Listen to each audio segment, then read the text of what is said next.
Magandang araw mga kababayan. Narito po tayong muli sa pinakabagong update natin kay Typhoon Julian na ngayon ay humina na ngunit patuloy pa ring nagdudulot ng malalakas na hangin at ulan habang dahan-dahan itong kumikilos.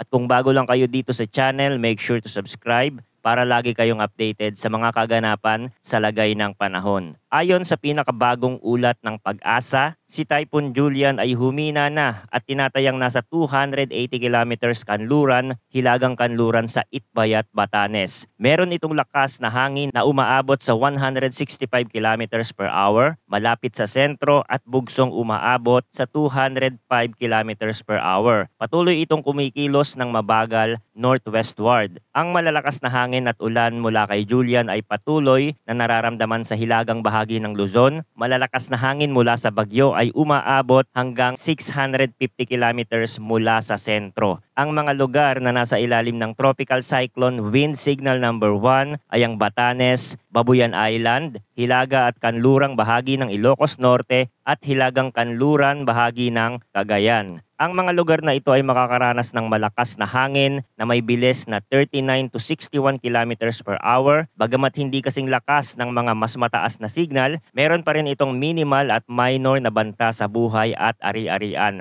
Mahigpit na pinapaalalahanan ang mga residente na sundin ang mga abiso ng lokal na pamahalaan. Ayon sa forecast, si Typhoon Julian ay may significant na pagbabago sa kanyang galaw. Inaasahan itong liliko patungong Hilaga, Silangan papunta sa southwestern coast ng Taiwan ngayong gabi o bukas ng umaga. Pagkatapos, hihina ito habang tumatama sa lupa ng Taiwan at maaari pang maging remnant low sa mga darating na araw dahil sa kawalan ng dominanting weather system na nagpapagalaw kay Julian. Posibleng magbago ang track ng bagyo kaya't patuloy tayong magbantay sa mga susunod na update. Mga kababayan, bagamat humina na si Typhoon Julian, patuloy pa rin ang dala nitong malalakas na hangin at ulan. Mahalagang sundin natin ang mga abiso ng ating lokal na pamahalaan upang maiwasan ang anumang pinsala. So yun lamang po ang weather update natin for today. Salamat sa pakikinig at patuloy po tayong mag-ingat.